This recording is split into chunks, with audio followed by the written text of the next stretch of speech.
ಕರ್ತನ ಪರಿಶುದ್ಧ ನಾಮಕ್ಕೆ ಸ್ತೋತ್ರ ಉಂಟಾಗಲಿ. ಗುಡ್ ಮಾರ್ನಿಂಗ್ ಪ್ರಿಯ ದೇವರ ಮಕ್ಕಳೇ, ಈ ಮುಂಜಾನೆ ವೇಳೆ ದೇವರ ಸನ್ನಿಧಿ ಪ್ರಾರ್ಥಿಸೋಣ. ಮಹಾಪರಿಶುದ್ಧನು ಸರ್ವಶಕ್ತನು ಆಗಿರುವಂಥ ನಮ್ಮ ಪರಲೋಕ ತಂದೆಯ ದೇವರೇ, ಅಪ್ಪ, ಈ ಒಂದು ಒಳ್ಳೆಯ ಸಮಯಗಾಗಿ ಸ್ತೋತ್ರ ಸ್ವಾಮಿ. ತಂದೆಯ ದೇವರು ಈ ಮುಂಜಾನೆ ವೇಳೆಯಲ್ಲಿ ಸ್ವಾಮಿ ನಿನ್ನ ಸನ್ನಿಧಿಯಲ್ಲಿ ಪ್ರಾರ್ಥಿಸಲು, ಜೀವನ ವಾಕ್ಯವನ್ನು ಧ್ಯಾನಿಸಲು ಕೊಟ್ಟಂತಹ ಕೃಪೆಯಾಗಿ ಸ್ತೋತ್ರ ಸ್ವಾಮಿ. ತಂದೆಯ ದೇವರೇ, ಈ ವೇಳೆ ರಾಜ ನನ್ನನ್ನೇ ನಿನ್ನ ಗಾಯವುಳ್ಳ ಹಸ್ತಕ್ಕೊಪ್ಪಿಸಿಕೊಟ್ಟು ಪ್ರಾರ್ಥಿಸ್ತಾ ಕರ್ತನೆ. ಈ ದಿನದಲ್ಲಿ ಸ್ವಾಮಿ ಕೇಳುವಂಥ ಪ್ರತಿಯೊಂದು ದೇವರ ಮಕ್ಕಳನ್ನು ನಿನ್ನ ಹಸ್ತಕ್ಕೊಪ್ಪಿಸಿಕೊಟ್ಟು ಪ್ರಾರ್ಥಿಸ್ತಾನೆ.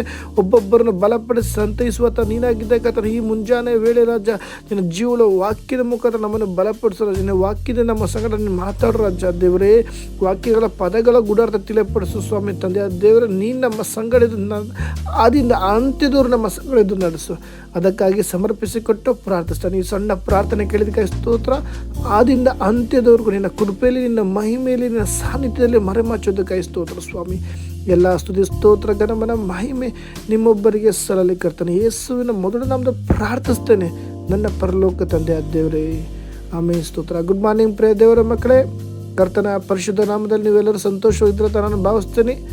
ಹೌದು, ಕೆಳದ ದಿನದಲ್ಲಿ ಒಂದು ವಾಕ್ಯ ಯೂಟ್ಯೂಬಲ್ಲಿ ಹಾಕಬೇಕಾಯಿತು. ಶರೀರದಲ್ಲಿ ಸ್ವಲ್ಪ ಅನಾರೋಗ್ಯ ಆಗಿದ್ದ ಕಾರಣಕ್ಕೋಸ್ಕರ ನಾವು ವಾಕ್ಯವನ್ನು ಹಾಕೋಕ್ಕಾಗಿಲ್ಲ. ದಯವಿಟ್ಟು ಕ್ಷಮಿಸಿ. ಈ ಮುಂಜಾನೆ ವೇಳೆಯಲ್ಲಿ ದೇವರ ಸನ್ನಿಧಿ ನಾವು ದೇವರು ಕೊಟ್ಟಂಥ ಆಲೋಚನೆ ನಾವು ಧ್ಯಾನಿಸೋಣ. ಕೀರ್ತನೆಗಳು 103ನೇ ಅಧ್ಯಾಯ 13ನೇ ವಾಕ್ಯ ತೆಗೆದಿರೋರು ಓದಿ. ಕೀರ್ತನೆಗಳು 103:13ನೇ ವಾಕ್ಯ. ತಂದೆಯು ಮಕ್ಕಳನ್ನು ಕನಿಕರಿಸುವಂತೆ ಯೆಹೋವನು ತನ್ನಲ್ಲಿ ಭಯಭಕ್ತಿ ಉಳ್ಳವರನ್ನು ಕನಿಕರಿಸುತ್ತಾನೆ. ಆಮೇನ್. ಪ್ರಿಯ ದೇವರ ಮಕ್ಕಳೇ, ಇಲ್ಲಿ ಮುಖ್ಯವಾಗಿ ನೋಡುವುದಾದರೆ ದೇವರ ಕನಿಕರ ನಾವು ನೋಡ್ಬೋದು. ಯಾಕಂದರೆ ತಂದೆಯು ಮಕ್ಕಳನ್ನು ಕನಿಕರಿಸುವಂತೆ, ಯಾವ ರೀತಿ ಒಂದು ಮಗುನ ತಂದೆಯ ಈ ಲೋಕದಲ್ಲಿ ಜನಗಳು ಕನಿಕರಿಸ್ತರೋ ಅದೇ ಪ್ರಕಾರ ಯೆಹೋವನು ತನ್ನಲ್ಲಿ ಭಯಭಕ್ತಿ ಉಳ್ಳವರನ್ನು ಕನಿಕರಿಸುತ್ತಾನೆ.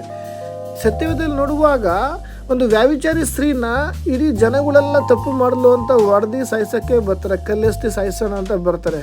ಆ ಸಂದರ್ಭದಲ್ಲಿ ಆ ಒಂದು ಸ್ತ್ರೀನ ನನ್ನ ತಂದೆಯ ದೇವರು ಯೇಸು ಸ್ವಾಮಿ ಕನಿಕರಿಸಿ, ನಿಮ್ಮಲ್ಲಿ ಯಾರಾದರೂ ತಪ್ಪು ಮಾಡಿಲ್ಲ ಅಂದರೆ ಅವ್ರ ಎತ್ತು ಕಲ್ಲು ಹೊಡೀರಿ ಅಂತ ಹೇಳ್ತಾರೆ. ಆವಾಗ ಯಾರು ಸಹ ಕಲ್ಲು ಹೊಡೆಯಲ್ಲ, ಅಲ್ಲಿ ಬಿಟ್ಟು ಹೋಗ್ತಾರೆ. ಯಾಕಂದರೆ ಪ್ರತಿಯೊಬ್ಬರು ಪಾಪಿಗಳಾಗಿರ್ತಾರೆ. ಅದರಿಂದ ಆ ಸಂದರ್ಭದಲ್ಲಿ ದೇವರು ಆ ಒಂದು ಸ್ತ್ರೀನ ಕನಿಕರಿಸಿ ಕಾಪಾಡಿದ್ರು.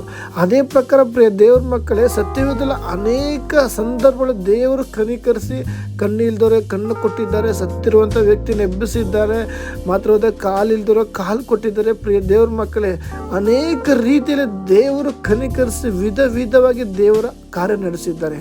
ಯಾಕಂದರೆ ದೇವರು ಈ ಲೋಕದಲ್ಲಿ ನೋಡುವಾಗ ಮನುಷ್ಯರು ಮುಖ ನೋಡ್ಬೋದು, ನನ್ನ ತಂದೆಯ ದೇವರ ಅಂತರಾಳದ ಹೃದಯ ನೋಡುವಂತನಾಗಿದ್ದಾನೆ. ದೇವ್ರ ಮಗುವೆ, ದೇವರ ನಮ್ಮ ಮೇಲೆ ಆ ರೀತಿ ಕನಿಕರ ಕೊಡಬೇಕಾದ್ರೆ, ಆದರೆ ಈ ದಿನದಲ್ಲಿ ಪ್ರಿಯ ದೇವ್ರ ಮಕ್ಕಳೇ, ಲೋಕದಲ್ಲಿ ಅನೇಕ ದೇವ ಜನಗಳ ಮನಸ್ಸಿನಲ್ಲಿ ಭೇದ ಭಿನ್ನತೆ, ನಾನು ನನ್ನದು ಅನ್ನೋದು ಬಂದ್ಬಿಡುತ್ತೆ.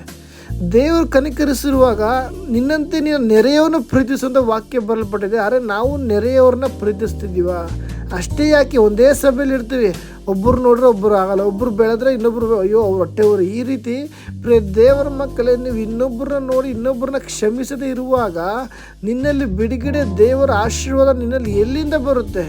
ಯೇಸು ಸ್ವಾಮಿ 70 ಸರಿ ಕ್ಷಮಿಸು ಅಂತಿರೋದು. ಈ ಒಂದು ದಿನದಲ್ಲಿ ಪ್ರಿಯ ದೇವರ ಮಕ್ಕಳೇ, ಅನೇಕ ಜೀವಿತದಲ್ಲಿ ನಾನು ನನ್ನದು ಅನ್ನೋದು ಬಂದ್ಬಿಟ್ಟಿದೆ. ಯೇಸು ಸ್ವಾಮಿ ಯಾವತ್ತೂ ಸಹ ನಾನು ನನ್ನದು ಅಂತ ಜೀವನ ಮಾಡಿಲ್ಲ. ಅನೇಕರು ಹಿಂದೆ ಬಂದರು, ಕುರುಡರು ಬಂದರು, ಸತ್ತಿರುವಂಥ ವ್ಯಕ್ತಿನ ಕರ್ಕೊಂಬಂದರು, ಕುಷ್ಠರೋಗಿ ಎರ್ಕೊಂಡ್ಬಂದರು, ಎಂತೆಂಥ ಜನಗಳನ್ನ ದೇವ್ರು ಪ್ರತಿಯೊಬ್ಬರನ್ನು ಏನು ಮಾಡಿದ್ರು, ನಾ ತಂದೆ ದೇವರು ಕನಿಕರಿಸಿ ಬಿಡುಗಡೆ ಕೊಟ್ಟಿದ್ದಾರೆ.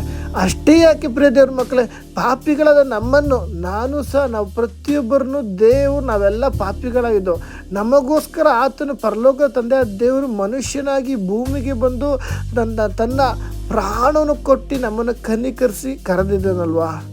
ನಮ್ಮನ್ನು ಕನಿಕರಿಸಿ ನಮ್ಮನ್ನು ಬಿಡುಗಡೆ ಕೊಟ್ಟಿಲ್ವಾ? ಪ್ರಿಯ ದೇವ್ರ ಮಗುವೆ, ಇವತ್ತು ನಾನು ನೀನು ಜೀವನ ಮಾಡ್ತಿದ್ದೇವೆ ಅಂದರೆ ಆತನ ಕನಿಕರ ಆಗಿದೆ. ಪ್ರಿಯ ದೇವ್ರ ಮಗುವೆ, ಎಷ್ಟೋ ಸಮಯಗಳಲ್ಲಿ, ಎಷ್ಟೋ ಸಂದರ್ಭ ನಾವು ಈ ಲೋಕದಲ್ಲಿ ಮಣ್ಣಲ್ಲಿ ಮಣ್ಣಾಗುವಂಥ ಸಂದರ್ಭಗಳು ಬಂದಿತ್ತು. ಆದರೆ ದೇವರ ಕನಿಕರ ನಿನ್ನ ದೇವರು ಕಾಪಾಡಿದೆ.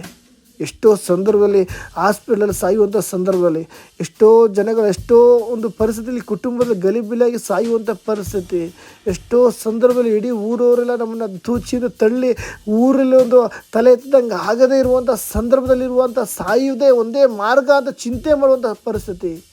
ಅಂಥ ಪರಿಸ್ಥಿತಿಯಲ್ಲಿ ಈ ಲೋಕದ ತಂದೆ ತಾಯಿ ಬಂಧು ಬಳಗ ಅಣ್ಣ ತಮ್ಮ ಯಾರೇ ಕೈ ಬಿಟ್ಟರು ನಾನಿನ್ನ ಕೈ ಬಿಡೋದಿಲ್ಲ ಅಂತ ಹೇಳಿದ ದೇವರು ನನ್ನನ್ನು ಆವತ್ತಿಂದ ಇದುವರೆಗೂ ಕನಿಕರಿಸಿ ಕಾಪಾಡಿದ್ದಾರೆ ಪ್ರಿಯ ದೇವ್ರ ಮಗುವೆ. ಅದಕ್ಕಾಗಿ ಎಲ್ಲೇ ಕಷ್ಟಪಡೋರೆ ಹೊರೆ ಹೊತ್ತುವರೆ ನೀವೆಲ್ಲರೂ ನನ್ನ ಬಳಿಗೆ ಬಂದು ನಾನು ನಿಮಗೆ ವಿಶ್ರಾಂತಿ ಅನುಗ್ರಹಿಸುತ್ತೇನೆ ಅಂತ ಹೇಳಿದ ದೇವರು ಈ ಲೋಕದಲ್ಲಿ ಪ್ರತಿಯೊಬ್ಬರನ್ನೂ ದೇವ್ರು ಕರೆದಿದ್ದಾರೆ. ಯಾಕಂದರೆ ಕ್ರಿಶ್ಚಿಯನ್ನೇ ಬಾ, ಮುಸ್ಲಿಮೇ ಬಾ, ಹಿಂದೂ ಬಾ ಅಂತ ಇಲ್ಲೆಲ್ಲೂ ದೇವ್ರ ಮತಾಂತರ ಮಾಡೋಕ್ಕೆ ಬಂದಿಲ್ಲ ಪ್ರಿಯ ದೇವ್ರ ಮಗುವೆ. ಈ ದಿನದಲ್ಲಿ ಪ್ರತಿಯೊಬ್ಬರನ್ನು ಆತನ ಕರೆಯಲ್ಪಟ್ಟಿದ್ದಾನೆ. ಕಟ್ಟಲ್ಪಟ್ಟ ಅವಸ್ಥೆಯಲ್ಲಿ ಒಂದು ಕನಿಕರ ಇಲ್ಲದಂತ ಇರುವಂಥ ಪರಿಸ್ಥಿತಿಯಲ್ಲಿ ಒಂದು ಯಾರಿಗೂ ಬೇಡವಂತ ಇರುವಂಥ ಪರಿಸ್ಥಿತಿ ಇರುವಾಗ ದೇವರು ನಮ್ಮನ್ನು ಕನಿಕರಿಸಿದ್ದಾರೆ. ಅದಕ್ಕಾಗಿ ಈ ಒಂದು ಕ್ರಿಸ್ತನ ಪ್ರೀತಿ ನಮ್ಮಲ್ಲಿ ಬರಬೇಕು ಪ್ರಿಯ ದೇವರ ಮಕ್ಕಳು. ಅನೇಕ ಕುಟುಂಬಗಳಲ್ಲಿ ಅತ್ತೆ ಕೊಂಡ್ರೆ ಸೊಸೆಗಾಗಲ್ಲ, ಸೊಸೆ ಕಂಡ್ರೆ ಅತ್ತೆಗಾಗಲ್ಲ, ಗಂಡನ ಕಂಡ್ರೆ ಹೆಂಡ್ತಿಗಾಗಲ್ಲ, ಹೆಂಡ್ತಿನ ಕಂಡ್ರೆ ಗಂಡನಿಗಾಗಲ್ಲ. ಅಷ್ಟೇ ಯಾಕೆ ಮಕ್ಕಳನ್ನೇ ಪ್ರೀತಿಯಿಂದ ಕನಿಕರದಿಂದ ಮಾತಾಡೋಕ್ಕಾಗಲ್ಲ. ಮಕ್ಕಳಿಗೆ ಯಾವಾಗೂ ಸಹ ಡಬ್ಬ ಅಂತ ಹೊಡೆಯೋದು, ತಲೆಗೆ ಮೇಲೆ ಹೊಡೆಯೋದು, ಒಂದು ಪ್ರೀತಿಯಿಂದ ನೋಡ್ಕೊಂಡಿರೋದು. ಯಾಕಂದರೆ ದೇವ್ರ ಮಗುವೆ ದೇವರು ನಮ್ಮನ್ನ ಕನಿಕರಿಸಿದರೆ ಅಂದಮೇಲೆ ನಮಗೂ ಅಂತ ಮನಸ್ಸು ಬೇಕು. ಯಾಕಂದರೆ ದೇವರ ಮಕ್ಕಳಾಗುವಂಥ ಭಾಗ್ಯ ನಮಗೆ ಕೊಟ್ಟಿದ್ದರಂದರೆ ಕ್ರಿಸ್ತನಂಥ ಸ್ವಭಾವ ನಮಗೆ ಬರಬೇಕು. ಯಾಕಂದರೆ ನಾನು ಮಾಡಿದ್ದನ್ನು ನನ್ನ ಶಿಷ್ಯರು ಮಾಡಿದೆ ಅಂತ ದೇವ್ರ ವಾಕ್ಯ ಬರಲ್ಪಟ್ಟಿಲ್ವ? ಇದನ್ನು ದೇವರು ನಮ್ಮನ್ನು ಆರಿಸಿಕೊಂಡಿರುವಾಗ ದೇವರ ಸ್ವರೂಪದಲ್ಲಿ, ಅಷ್ಟೇ ಯಾಕೆ ದೇವರ ಸ್ವರೂಪದಲ್ಲಿ ನಮ್ಮನ್ನು ದೇವರು ಉಂಟು ಮಾಡಿರುವಾಗ ಕ್ರಿಸ್ತನ ಪ್ರೀತಿ, ಕ್ರಿಸ್ತನ ಕನಿಕರ ನಮಗೆ ಬರಬೇಕು ಈ ದಿನದಲ್ಲಿ. ಅದಕ್ಕೆ ಪ್ರಿಯ ದೇವ್ರ ಮಗುವೆ, ಈ ದಿನದಲ್ಲಿ ಜನಗಳು ನಿನ್ನನ್ನು ಎಷ್ಟೇ ನಿಂದಿಸ್ಬೋದು, ಎಷ್ಟೇ ಮಾತಾಡ್ಬೋದು, ನಿನ್ನ ಪ್ರೀತಿ ನೋಡಿ ಅನೇಕರ ಜೀವಿತದಲ್ಲಿ ಮನಸ್ಸಾಂತರ ಉಂಟಾಗುತ್ತೆ.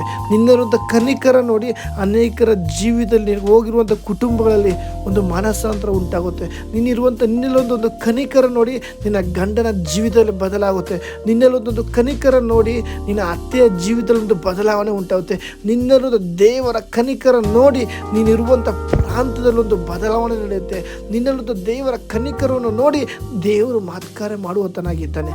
ಯಾಕಂದರೆ ಪ್ರಿಯ ದೇವರ ಮಗುವೆ, ಯೆಹೋವನು ತನ್ನಲ್ಲಿ ಭಯಭಕ್ತಿ ಉಳ್ಳವರನ್ನು ಕನಿಕರಿಸುತ್ತಾನೆ. ಹೌದು, ಈ ದಿನದಲ್ಲಿ ನಮಗೊಂದು ದೇವರ ಸನ್ನಿಧಿಯಲ್ಲಿ ಒಂದು ಭಯಭಕ್ತಿ ಉಂಟಾಗಬೇಕು. ಅನೇಕರು ಏನಾಗಿದೆ ಅಂದರೆ ಬಿಡು ಪ್ರಾರ್ಥನೆ ಮಾಡೋಣ, ಈಗ ಸಮಯ ಇಲ್ಲ, ಬಿಸಿ ದೇವರಿಗೆ ಪ್ರಾಮುಖ್ಯತೆ ಕೊಡ್ತಾ ಇಲ್ಲ, ಇಷ್ಟ ಪ್ರಕಾರ ಜೀವಿಸ್ತಾ ಇದ್ದಾರೆ. ಅದಕ್ಕಾಗಿ ದೇವರು ಪ್ರಾಮುಖ್ಯತೆ ಕೊಡ್ತಾ ಜೀವನ ಮಾಡುವಾಗ ಬರುವಂಥ ಕಷ್ಟಗಳಲ್ಲಿ ಬಿದ್ದೋಗ್ತಾ ಇದ್ದಾರೆ. ಅದಕ್ಕಾಗಿ ಪ್ರಿಯ ದೇವ್ರ ಮಕ್ಕಳೇ, ಯೆಹೋವನು ತನ್ನಲ್ಲಿ ಭಯಭಕ್ತಿ ಉಳ್ಳವರನ್ನು ಕನಿಕರಿಸುತ್ತಾನೆ. ಇದು ಉದಾಹರಣೆ ಸಹ ಕೊಟ್ಟಿದ್ದಾರೆ, ತಂದೆಯು ಮಕ್ಕಳನ್ನು ಕನಿಕರಿಸುವಂತೆ. ಹೌದಲ್ವಾ? ಯಾವ ರೀತಿ ತಂದೆ ಮಕ್ಕಳು ಕನಿಕರಿಸ್ರು ಅದೇ ಪ್ರಕಾರ ಎಷ್ಟೋ ಸಂದರ್ಭಗಳಲ್ಲಿ ದೇವರ ಸನ್ನಿಧಿಯಲ್ಲಿ ನಿಲ್ಲುವಂಥ ಯೋಗ್ಯತೆ ನಮಗಿಲ್ಲ, ದೇವರ ಸನ್ನಿಧಿಯಲ್ಲಿ ಕುತ್ಕೊಂಡು ಪ್ರಾರ್ಥನೆ ಮಾಡುವಂಥ ಯೋಗ್ಯತೆ ನಮಗಿಲ್ಲ. ನಮಗಾದರೂ ಆತನು ಕನಿಕರಿಸಿ ಆತನ ಸನ್ನಿಧಿಯಲ್ಲಿ ಮೊಣಕಾಲೂರಿ ಪ್ರಾರ್ಥನೆ ಮಾಡೋದು ಕೃಪೆ ಕೊಟ್ಟಿದ್ದಾರಲ್ವ ಪ್ರಿಯ ದೇವ್ರ ಮಗುವೇ. ಈ ದಿನದಲ್ಲಿ ಆತನ ಕೃಪೆ ನೀನು ಬಿಟ್ಟು ಹೋಗಬೇಡ, ಆತನ ಕನಿಕರನ್ನು ನೆನೆಸು. ಆತನಲ್ಲಿದ್ದಂಥ ಮನಸ್ಸು ನಿನಗೆ ಬರಬೇಕು. ಕ್ರಿಸ್ತನು ಇದ್ದಂಥ ಮನಸ್ಸು ನಿನ್ನಲ್ಲಿ ಬರುವುದೇ ಆದರೆ ಆತನ ಉದ್ದೇಶ ನಿನ್ನಲ್ಲಿ ನೆರವೇರುವಂಥದ್ದಾಗಿರ್ತದೆ. ನಿನ್ನನ್ನು ಒಂದು ಗ್ರಾಮಕ್ಕೆ, ಒಂದು ಕುಟುಂಬಕ್ಕೆ, ಒಂದು ಊರಿಗೆ ಅಥವಾ ದೇವರ ಸೇವೆಗೆ ನಿನ್ನ ಕರೆದಿರುವಾಗ ನಿನ್ನಲ್ಲೊಂದು ಕನಿಕರ ಈ ದಿನ ಬರುವಾಗ ದೇವರ ಉದ್ದೇಶ ಬಲವುಳ್ಳದ್ದು. ದೇವರ ಕನಿಕರದಿಂದ ನೀನು ಕಾರ್ಯ ಮಾಡುವಾಗ ದೇವರ ವಾಗ್ದಾನ ನಿನ್ನಲ್ಲಿ ನೆರವೇರುವಂಥದ್ದಾಗಿದೆ.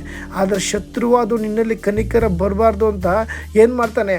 ಒಬ್ಬರು ನೋಡ್ರೆ ಕೋಪ, ಒಬ್ಬರು ನೋಡಿದ್ರೆ ದ್ವೇಷ, ನಮ್ಮಲ್ಲಿ ಭೇದ ಭಿನ್ನತೆ, ಮದ ಮತ್ಸರ, ಈ ಥರ ಶತ್ರು ಅದನ್ನು ಬೇಡವಾದನ್ನೇ ತಂದಾಗ್ತಾನೆ. ಯಾಕಂದರೆ ಶತ್ರು ಬರೋದನ್ನು ಕೇಳಿ, ಕಳ್ಳನ್ ಬರೋದನ್ನು ಕೇಳಿ, ಕದ್ದುಕೊಳ್ಳೋದಕ್ಕೆ, ಕುಯ್ಯೋದಕ್ಕೂ, ಹಾಳು ಮಾಡೋದಕ್ಕೆ ಬರೋದು. ಅವನ ಕೈಯಲ್ಲಿ ಏನೂ ಇಲ್ಲ, ನಿನ್ನನ್ನು ಮುಟ್ಟಕ್ಕಾಗಲ್ಲ. ಆದರೆ ದೇವರು ನಿನ್ನ ಮೇಲಿಟ್ಟಂಥ ಕನಿಕರ, ದೇವರು ನಿನ್ನ ಮೇಲಿಟ್ಟಂಥ ದರ್ಶನದ ಮೇಲೆ ಆತನು ಕುತಂತ್ರ ಮಾಡ್ತಾನೆ. ಕಳೆದ ಹೇಳಿದ ಶತ್ರುವಿನ ಕುತಂತ್ರಗಳನ್ನು ನಾವು ಕಂಡುಹಿಡಬೇಕು, ಆ ಕುತಂತ್ರ ಮೇಲೆ ನಾವು ಜಯಿಸಬೇಕು. ಅದಕ್ಕಾಗಿ ಈ ದಿನದಲ್ಲಿ ದೇವರ ಕನಿಕರ ನಮ್ಮಲ್ಲಿರಲಿ. ಅದಕ್ಕೆ ಯೆಹೋವನು ತನ್ನಲ್ಲಿ ಭಯಭಕ್ತಿ ಉಳ್ಳವರನ್ನು ಕನಿಕರಿಸುತ್ತಾನೆ. ವಾಕ್ಯದ ಮುಖದ ದೇವರು ನಿಮ್ಮೆಲ್ಲರನ್ನು ಆಶೀರ್ವದಿಸಲಿ.